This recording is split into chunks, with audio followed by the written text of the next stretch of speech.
English Quiz sobre verbos auxiliares em inglês. Hey guys! Aqui é a Bi E aqui é a Gi. e nós somos as Gêmeas do Inglês. Teachers especialistas em descomplicar o inglês para você falar de uma vez por todas. E dessa vez a gente trouxe um English Quiz muito pedido, que é para testar os seus conhecimentos e também de quebra te ensinar bastante sobre verbos auxiliares no inglês. Essa segunda parte é importante, te ensinar bastante. Mesmo que você ache que você não tem conhecimento suficiente sobre esse assunto para fazer o quiz, eu garanto que ao longo das perguntas você vai ter a chance de aprender demais, porque a gente sempre explica o motivo das respostas, né? E no vídeo de hoje a gente vai focar bastante nos verbos to be, to do e to have. A gente vai focar nesses verbos no contexto de auxiliares, ou seja, no contexto em que eles vão auxiliar um verbo principal a conseguir executar alguma função na frase. Calma que tudo vai ficar mais claro enquanto a gente vai treinando. Então bora começar com a primeira frase. Primeira frase na tela. We blank been there before. Aqui a ideia é falar que nós não estivemos lá antes, nós nunca estivemos lá antes. E aí, qual a alternativa correta? A, B, C ou D? Tempo na tela.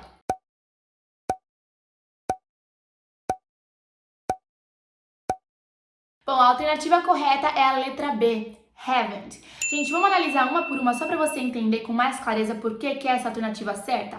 Primeiro que a A não pode ser porque ela é um hasn't. A gente só usa o has para os pronomes he, she ou it e aí a gente está falando do pronome we, então não funcionaria. Também não funcionaria usar nem o didn't, nem o don't, porque a gente está vendo que esse verbo na frase, been, ele está na forma do past participle, que é a forma da terceira coluna. Ou seja, a gente sabe que verbo usado na terceira coluna está falando provavelmente de present perfect, desse tempo verbal chamado present perfect, e a constituição dele é have ou has, no caso a gente já viu porque que não é o has, né? Mais um verbo na terceira coluna. Justamente por isso, a única alternativa que se encaixa aqui é o haven't. We haven't been there before.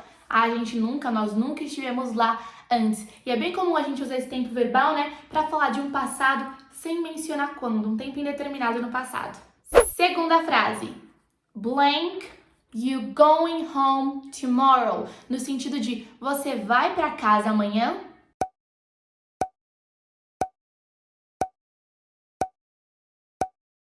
Olha só, um bom jeito de você entender como é construída, estruturada a pergunta é pensar na afirmativa. No caso aqui a pergunta é, você vai para casa amanhã? Então a afirmativa é, você vai para casa amanhã. Nessa frase em especial, a gente está usando o presente contínuo para falar de algo que vai acontecer no futuro. A gente já explicou isso aqui em outros vídeos da nossa série de gramática aqui no YouTube, mas você pode sim usar o presente contínuo para falar de futuro em inglês quando você deixar explícito na frase uma partícula que indica um tempo futuro, no caso, tomorrow. E se ela não estiver explícita na frase, o que acontece de vez em quando, ela está explícita ou implícita no contexto, tá bom? No contexto que a gente está conversando, fica claro que você está falando de futuro. Então, a afirmativa ficaria You are going home tomorrow. Você vai para casa amanhã.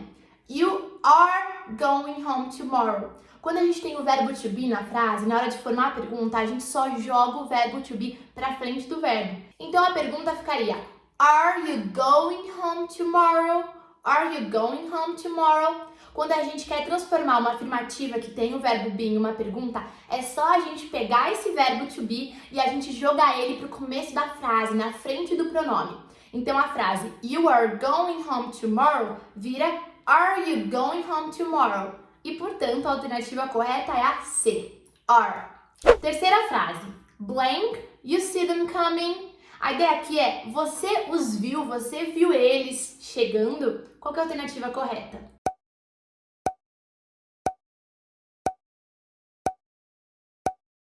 E a alternativa correta é a letra D, did. Gente, é muito simples. A pergunta, no sentido que a Gi quer que a gente coloque ela aqui, é você os viu chegando? É uma pergunta que está simplesmente no passado. E o auxiliar para formar perguntas no passado é o did, beleza? E justamente porque a gente coloca o did aí para formar uma pergunta no passado, vocês percebem que o verbo de ação principal, o see, ele nem tá no passado, porque toda essa ideia de passado e também de pergunta já foi transmitida pelo did. A alternativa certa, D. Did you see them coming? Você os viu chegando? Próxima frase, número 4. What movie blank you watching? Então, que filme você está assistindo? Olha a dica, né? O estar assistindo.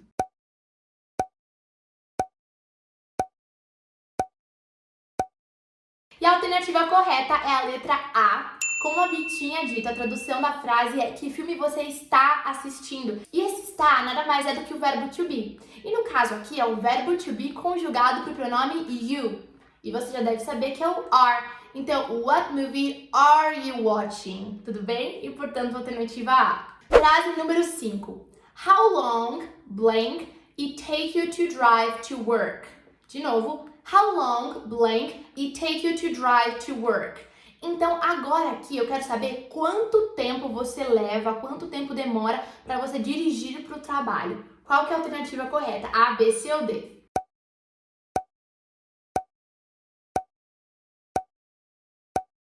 Gente, a alternativa correta é a letra B, does. Tem um vídeo que já foi ao ar aqui no nosso canal que eu acho que pode ser super útil para quem ficou com dificuldade nessa questão, que é um vídeo sobre os usos do do e do does. Nesse vídeo a gente conta que quando a gente tem uma frase na afirmativa com o verbo be ou com verbos modais, para transformar em uma pergunta a gente não precisa de auxiliar, do ou does. Mas que quando é qualquer outro verbo existente, sim, a gente precisa. E nesse caso, olha aí o verbo, é o take.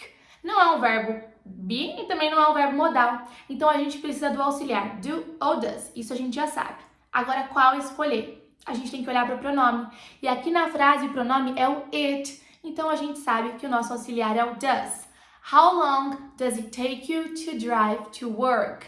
Quanto tempo você leva para dirigir para o trabalho? Viu como é legal? A gente tem que começar analisando, né? Nossa, com esse verbo eu sei que eu preciso de auxiliar. E eu sei que com esse pronome é tal auxiliar. E aí você vai conseguindo se desenvolver. Próxima frase, número 6.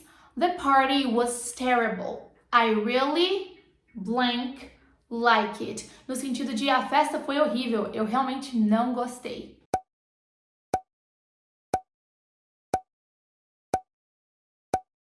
E a alternativa correta é a letra B. Para você falar que você não gostou, né, você colocar esse verbo no passado, você precisa usar o auxiliar did. E no caso, como você não gostou, a gente negativa esse auxiliar e fala did not, ou então uma versão mais rápida, uma versão contraída, ou que eu e a Bianca gostamos de chamar de slash, que é o didn't. Então, the party was terrible, I really didn't like it. A festa foi horrível, eu realmente não gostei. Vamos agora para a frase número 7. She, blank, called me back yet.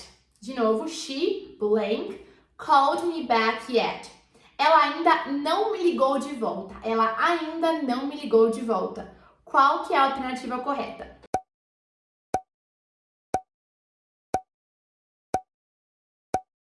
Bom, vamos lá analisar essa frase. She, blank, called me yet.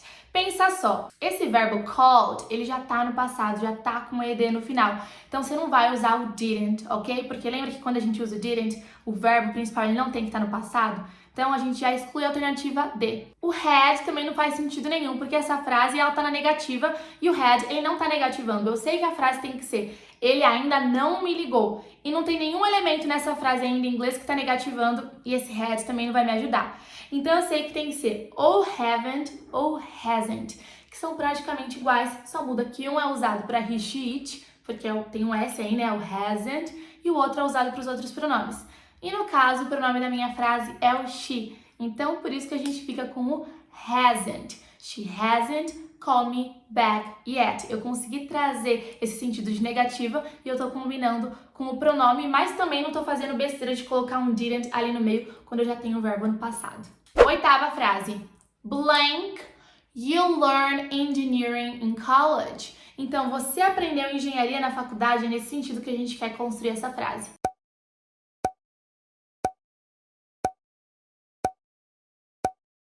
A alternativa correta é a alternativa C. Pensa na afirmativa, na versão positiva, afirmativa dessa frase.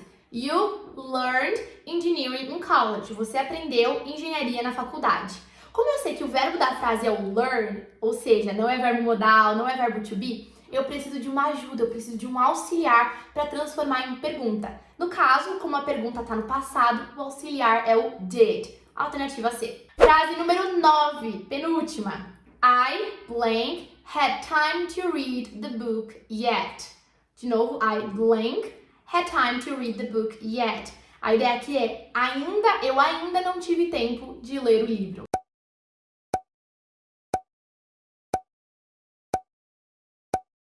E a alternativa correta é a letra D, haven't. E, gente, olha só. Bom, a gente já tá com o verbo principal dessa frase, o had, no passado. Então, a gente já pode excluir esse didn't, porque a gente já sabe que quando a gente coloca o did, o didn't, a gente não precisa colocar o verbo principal no passado, porque esse auxiliar já traz a ideia de passado. Então, já exclui a alternativa B. A gente também já sabe que não é o doesn't, a alternativa C ali, porque o nosso pronome é o I, né? A gente nunca usaria o doesn't com I, a gente só usa o doesn't com he, she, it. Então já exclui também a C. Só sobra a D ou a A, hasn't ou haven't. E de novo a gente tem que olhar para o pronome. A gente só vai usar o hasn't com o pronome he, she ou it. Então a alternativa correta é a letra D, haven't. E faz todo sentido esse haven't had time yet.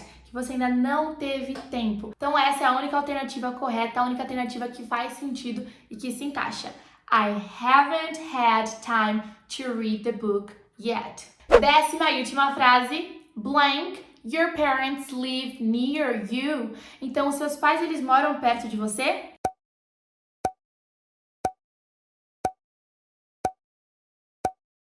Então vamos com aquela dica de pensar na afirmativa que ajuda demais? A pergunta é, seus pais moram perto de você? Para falar na afirmativa, dizer seus pais moram perto de você, eu diria your parents live near you.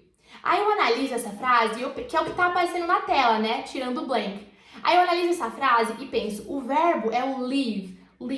E eu já aprendi que quando eu tenho um verbo diferente do verbo to be ou de um verbo modal e eu quero formar uma pergunta, eu preciso do auxiliar do ou does. Então, eu já excluí a letra C e a letra D de cara. E daí, eu tô vendo que eu tô falando do your parents. Your parents é equivalente a they, eles, concorda? Sempre importante a gente saber fazer essas equivalências, né? O que eles significam. Então, o auxiliar correto é o do. Então, do your parents live near you? Alternativa A. E aí, quantas dessas questões você acertou? Conta pra gente aqui nos comentários que a gente quer saber. E também já dê sugestões de novos quizzes, né? Que a gente adora esse quadro, a gente acha super produtivo, que ajuda demais. Não esquece de dar um like, tá bom? É muito importante pra gente. Dá também aquela ativada no sininho pra você receber as notificações. Ajuda a gente a crescer esse canal, Pois né? é, compartilha com todo mundo nos seus grupos de WhatsApp, com seus amigos. E a gente se vê no próximo vídeo. Até o próximo. Take care. Take care.